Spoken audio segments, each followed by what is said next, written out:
Hello guys, welcome back to my YouTube channel. सबसे पहले आप सभी को राधे राधे। तो कैसे हैं आप सभी लोग? आई होप आप सभी अच्छे होंगे। तो गाइस, आज है हमारे गीता का छठे अध्याय का दिन। आज है छठा दिन, तो आज हम छठा अध्याय पढ़ेंगे। तो जैसे आप डेली मेरे साथ सफ़र में बने रहते हैं, आज भी बने रहिए। ये देखिए, हमारे राधे कन्हैया बैठ चुके हैं कथा सुनने के लिए, छठा अध्याय सुनने के लिए। बहुत प्रेम से सुनते हैं, बहुत ही प्रेम से सुनते हैं। तो मैं चाहती हूँ इनकी तरह आप भी बहुत प्रेम से सुने और कमेंट करें, मुझे बहुत अच्छा लगेगा। तब तक के लिए राधे राधे। चलो आइए शुरू करते हैं।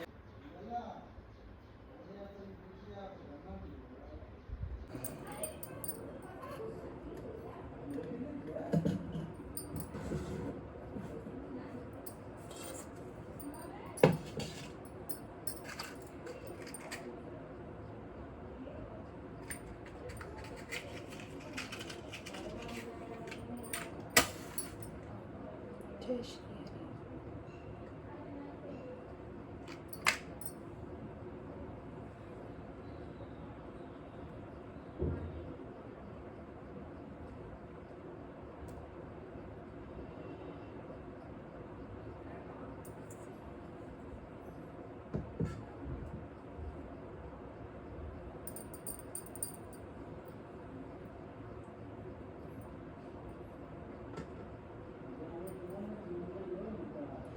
गीता का छठे अध्याय का दिन है।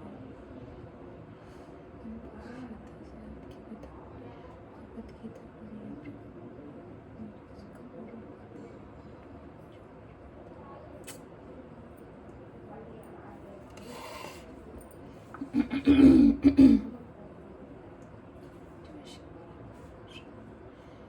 भगवत गीता छठा अध्याय। संकल्पों के बिना त्याग के होता नहीं योग। संयोग कहलाता संन्यास पार्थ, जो उसका ही तुम जानो योग। बंधु आत्मा उस आत्मा का जो आत्मजयी। शत्रु आत्मा उस आत्मा का बने न आत्मा आत्मविजयी। निज स्वरूप में होत स्थित संयत सायक जिसका मन। जो निरलपता सभी भोगों से योग युक्त उस समय सुजन। चंचल मन है कृष्ण हटी, यह मथनशील एवं बलवान। इसका निग्रह कठिन बहुत है, सचमुच दुष्कार वायु समान। ज्ञानी कर्मी और तपस्वी सबसे ही बढ़कर योगी। ऐसा मेरा मत है अर्जुन, हो जाओ तुम भी योगी। आत्मसंयम शांत आत्मा निर्भय होकर योग साधना से तत्पर। संयत कर मन युक्त रहे योग चित्त समर्पित मुझ में कर। छठे अध्याय का कथा प्रसंग।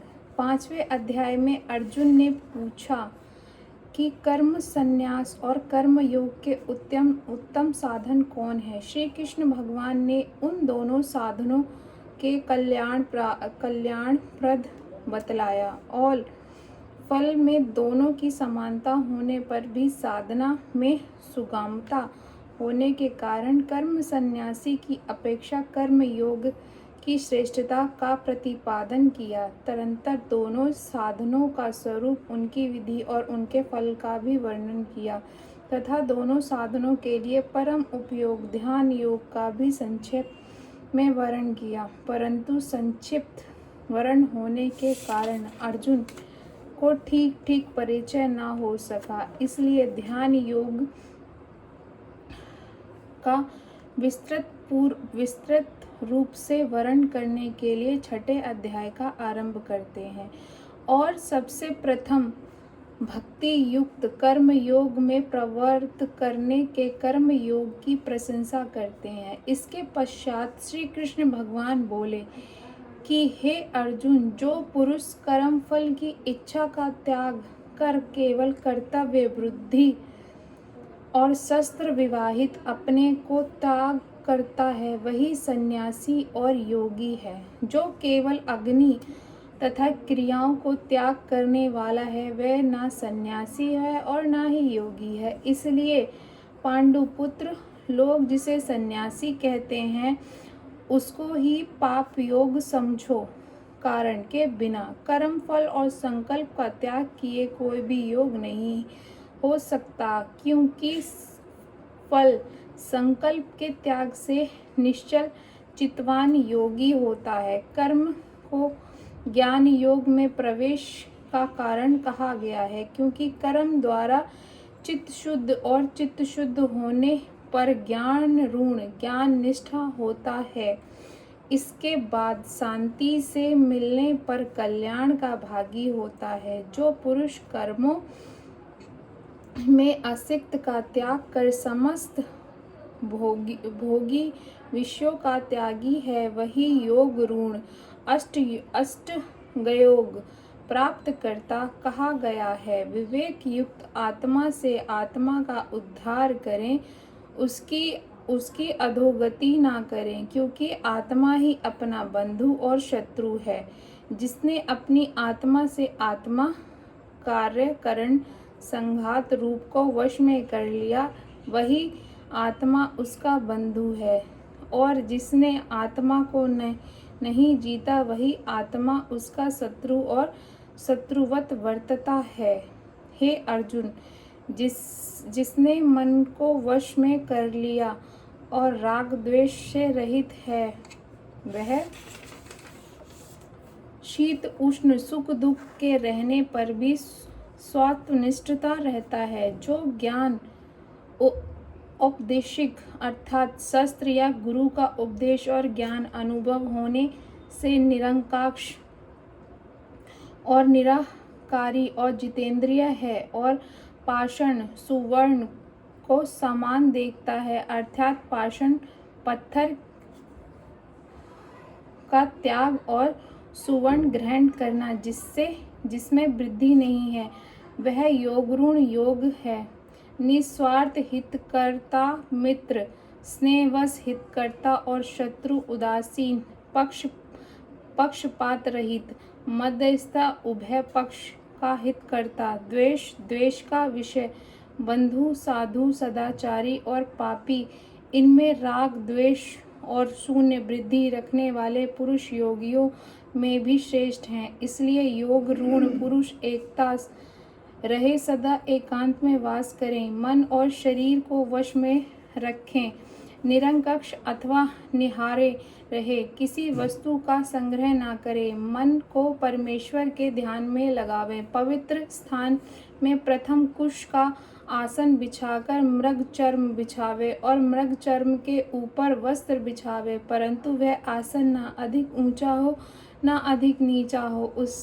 उस आसन पर बैठ मन और इंद्रियों की क्रियाओं को वश में करके कारण की शुद्धि के लिए योग अभ्यास करें। उसकी विधि इस प्रकार है कि योग अभ्यास में शरीर, सिर और ग्रीव अर्थात मूलाधार से सिर प्रत्यात भाग को निश्चल करें, स्थिर रहें, अपनी नासिका के अग्रभाग को देखते रहें और किसी और दृष्टि ना करें। प्रसन्न चित्त निर्भय ब्रह्मचार्य व्रत में स्थित रहकर सर्वत्र से मन को रोककर मुझ में लगावे और योग साधना करें। इस प्रकार मन को वश में करने वाले योगी योग में निश्चित मन होकर अपनी आत्मा को सर्वदा योग में तत्पर रखता है तथा वह मुझ में स्थित शांति मोक्ष को प्राप्त करता है। किंतु हे अर्जुन, ना बहुत भोजन करने से, ना अत्यंत भोजन त्याग करने से, ना अधिक शयन करने से, ना अधिक जागरण करने से योग सिद्ध होता है। जो नियमित आहार विहार और कर्म करता है तथा प्रमाण परिणाम से सोता है और जगता है, उसका योग दुखों को दूर करने वाला होता है। इस प्रकार जब मन आत्मा में निश्चल रूप से स्थिर होता है और समस्त ऐहिक तथा परलौकिक कामनाओं से तृष्णा रहित होता है, तब वह युक्त योगी कहलाता है। और आत्मवश्यक योग अभ्यास में रत योगी चित्त निर्विचलित स्थान में स्थित दीपक के समान निश्चल हो जाता है तथा चित्त वृत्तियों के अवरुद्ध होने पर जहाँ विश्राम लेता है और शुद्ध मन से आत्मा को देखता है तथा आत्मदर्शन में ही संतुष्ट रहता है और उससे अधिक न जानता है। अतीन्द्रिय विषयेंद्रिय संबंधितता सुख केवल आत्माकार हुई बुद्धि द्वारा ही जानता है और उस सुख में स्थित होकर आत्मा स्वरूप से चलायमान नहीं होता है और आत्मा सुख रूप सुख लाभ और अधिक और किसी लाभ को नहीं मानता और इस सुख में रहकर शीत उष्ण आदि दुख से विचलित नहीं होता तथा दुख का लेश मात्र भी संबंध नहीं रहता। उसको योग शब्द का वाच्य अर्थ जानिए और योग शास्त्राचार्यों के उपदेश से प्रयत्नशील होकर अभ्यास करना योग है। इसलिए मनुष्य को चाहिए संकल्प होने वाली वासना सहित समस्त कामनाओं को त्याग कर मन द्वारा सर्वत्र इंद्रिय समूह को रोककर योग अभ्यास करें।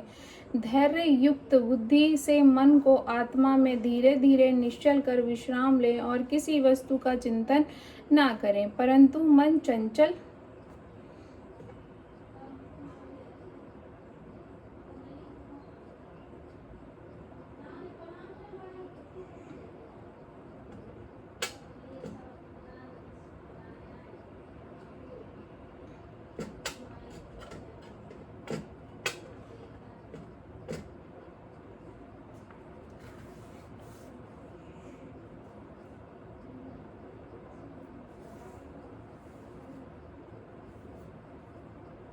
परंतु मन चंचल और अस्थिर है। इससे यह रजो गुणवास जहाँ जहाँ फिरे वहाँ वहाँ से रोककर आत्मा में स्थिर करे, क्योंकि जिसका रजोगुण और मन शांत हो गया है, ऐसे निष्पाप और ब्रह्म तत्व को प्राप्त योगी उत्तम समाधि सुख स्वयं है को प्राप्त होता है तथा वह पापों से रहित होकर अनायास ब्रह्म साक्षात्कार रूप में सर्वश्रेष्ठ सुख को प्राप्त करता है अर्थात जीवन मुक्त हो जाता है। हे अर्जुन, जो योग अभ्यास द्वारा एकाग्रित होकर सब में ब्रह्मा को देखता है और अवधिकृत देहित परिच्छेद शून्य अपनी आत्मा को ब्रह्म से लेकर स्वतः पर्याप्त सब प्राणी में स्थिर देखता है तथा उनको अपनी आत्मा में अभेद भाव से देखता है। इस प्रकार देखने वाले योगी ना तो मैं अदृश्य हूँ और ना ही मुझसे अदृश्य है। वह ज्ञानी है और समस्त कर्मों का त्याग देने पर भी मुझसे ही मिला हुआ है, अर्थात वह मुझसे अलग नहीं होता है। हे अर्जुन, जो उन प्राणियों में भी अपने समान सुख दुख को देखता है और सबके सुख की इच्छा करता है, वही योगी श्रेष्ठ है। इस प्रकार भगवान को वाक्य को सुनकर अर्जुन बोले, हे मधुसूदन, आपके मन में लक्ष्य विक्षेप शून्य केवल आत्माकार अवस्थित रूप योग के लक्षण बताए, परंतु मन के चंचल होने पर इस प्रकार योग अधिक समय तक स्थिर नहीं रह सकता, क्योंकि हे कृष्ण, यह मन स्वभाव से ही चंचल है। प्रामिथि देह इंद्रियों को शोभा पैदा करने वाला है, बलवान है और दृढ़ दुर्भेद्य है, इसलिए मन को रोकना मैं वायु के रोकने के समान सुदुष्कर कठिन समझता हूँ। इस प्रकार अर्जुन के प्रश्न पूछने पर श्री कृष्ण भगवान बोले, हे महाबाहु, निसंदेह मन बड़ा चंचल है और इसका रोकना भी अत्यंत कठिन है। यह आपका कहना सत्य है, तथापि हे कैतन्य अभ्यास तथा वैराग्य द्वारा इसका निग्रह हो जाता है। बिना आत्मसंयम के इस प्रकार का योग दुष्प्रज्ञ दुष्प्रशय है, मेरा विचार है, परंतु जो अभ्यास वैराग्य द्वारा जितेंद्रिय है वह इसी उपाय द्वारा योग प्राप्त कर सकता है, यह मेरा मत है। इस पर अर्जुन बोले, हे श्री कृष्ण, जो प्रथम श्रद्धा के साथ योग में प्रवृत्त हुआ परंतु उचित उपाय न कर सका और अभ्यास में स्थिरता हो गई, तब उस मनुष्य की क्या गति होगी। हे महाभयो, योग और कर्म दोनों में भ्रष्ट तथा निराश्रय होकर ही ब्रह्म प्राप्ति के उपाय न जानकर एक मेघ के पृथक होकर दूसरे मेघ में मिलने से पूर्व नष्ट हो जाने वाले मेघ खंडन के समान क्या वह नष्ट तो नहीं हो जाता है। हे कृष्ण, आप मेरी इस संशय को दूर करने योग्य हैं, क्योंकि आपके सिवाय दूसरा कोई संशय को मिटाने में समर्थ नहीं है। इस प्रकार अर्जुन के प्रश्न पूछने पर श्री कृष्ण भगवान बोले कि हे पार्थ, कल्याणकारों में निरंतर मनुष्य न इस लोक में नाश होता है और न ही परलोक में नाश होता है। हे मित्र, कोई भी शुभ काम करने से दुर्गति की भागी नहीं होता है, किंतु योग भ्रष्ट है वह पूर्ण आत्माओं के लोक में बहुत वर्ष तक वास, सदाचार सम्मान श्रीमानों के ग्रह में जन्म लेता है अथवा योगनिष्ठ धीमानों ज्ञानियों के ही कुल में जन्म लेता है। ऐसे जन मोक्ष का कारण होने से अत्यंत दुर्बल हैं। हे कुरुनंदन, वह मनुष्य जहाँ योगियों के वंश में जन्म लेता है, पूर्वकृत कर्मों में संस्कार अनायास ही आत्मज्ञान पा लेते हैं और उसके कारण ईश्वर प्राप्ति के लिए फिर प्रयत्न करते हैं। उसी पूर्व जन्म के अभ्यास के कारण पराधीन विघ्न होने पर भी योगनिष्ठा ब्रह्मनिष्ठा हो जाते हैं और योग स्वरूप ज्ञान जिज्ञासा सुमात्र होने से वेदों में कहे हुए कर्म फल से अधिक फल को प्राप्त करता है। इस प्रकार मंद प्रयत्न करने वाले योग भी परम गति का भागी हो जाता है। तब उत्तरोत्तर अधिक प्रयास करने वाला योग अभ्यासी पाप रहित होकर अनेक जन्मों में योग अभ्यासी के सहायक ज्ञानी होकर श्रेष्ठ गति का भागी होता है, अर्थात परमात्मा को प्राप्त होता है। इसमें क्या कहना है। कृच्छ चंद्रयान, एक कष्ट साध्य कठोर व्रत आदि करने वाला तपोनिष्ठा शस्त्र ज्ञान के समान तथा वापी कूप आदि बनाने वाले कर्म निष्ठा से भी योगी श्रेष्ठ है। इसलिए हे अर्जुन, तुम योगी बनो। हे प्यारे, समर्पण योगियों में जो श्रद्धा पूर्वक मुझे चित्त लगाकर मेरा भजन करता है और मेरी दिव्य प्रेमा भक्ति करता है, वह योगियों में सर्वश्रेष्ठ है। यही मेरा मत है, इसलिए मेरे भक्त बनो। श्रीमद् भगवद गीता के कृष्ण अर्जुन संवाद अभ्यास योग आत्म संयम नामक 6वां अध्याय समाप्त होता है। परहित सरिस धर्म नहीं भाई, पर पीड़ा सम नहीं अगमाई। 6ठे अध्याय का महत्व। श्री शंकर भगवान पार्वती जी और श्री विष्णु भगवान लक्ष्मी जी से कहते हैं कि हे देवी, अब मैं श्रीमद् भागवत के 6वें अध्याय के परम पुनीत महत्व को कहूँगा। आप सावधान होकर सुनिए।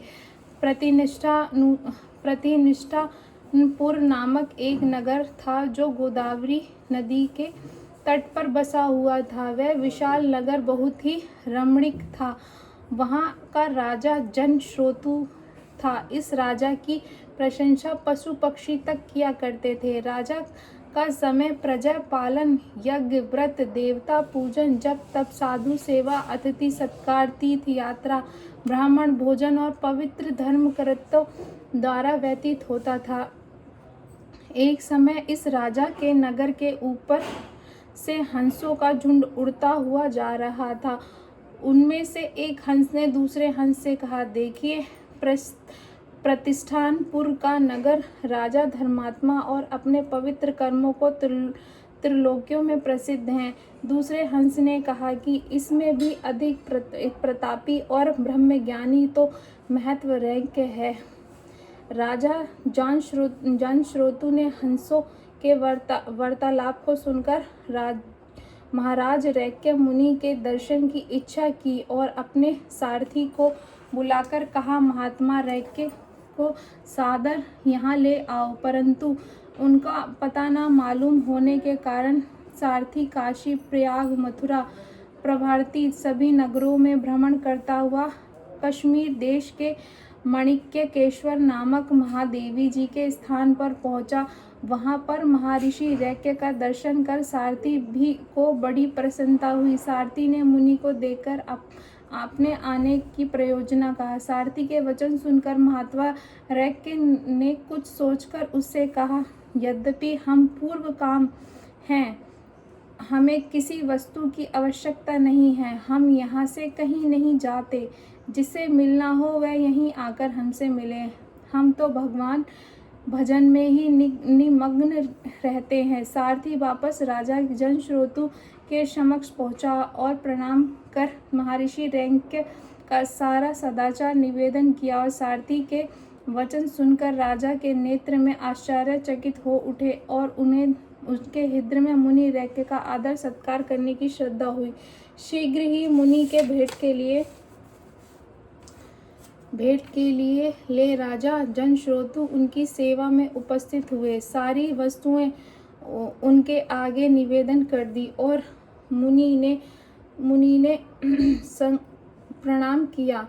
मुनि राजा पर कुपित हो उठे और बोले, क्या तू मेरे वृत्तांत नहीं जानता है? मुझे भौतिक वस्तुओं से कोई लाभ नहीं है। तब राजा ने महात्मा रैक्य के दोनों चरण पकड़ लिए और भक्ति पूर्वक कहा, ब्राह्मण मुझ पर प्रसन्न होइए। महाराज, आपको यह अमोघ प्राप्त अद्भुत महात्मा कैसे आए, किसके द्वारा प्राप्त हुआ? महर्षि रैक्य ने कहा, हे राजन, मैं प्रतिदिन श्रीमद् भागवत गीता के 6वें अध्याय का जप करता हूँ। उसी गीता के पाठ का यह फल है। इसी से मेरी तेजो राशि देवताओं के लिए भी दुस्साह है। रैक्य मुनि श्रीमद् भागवत गीता के 6वें अध्याय का महत्व सुनकर राजा जनश्रोतु ने भी 6वें अध्याय का पाठ अभ्यास व उसी के अनुसार आचरण भी प्रारंभ कर दिया।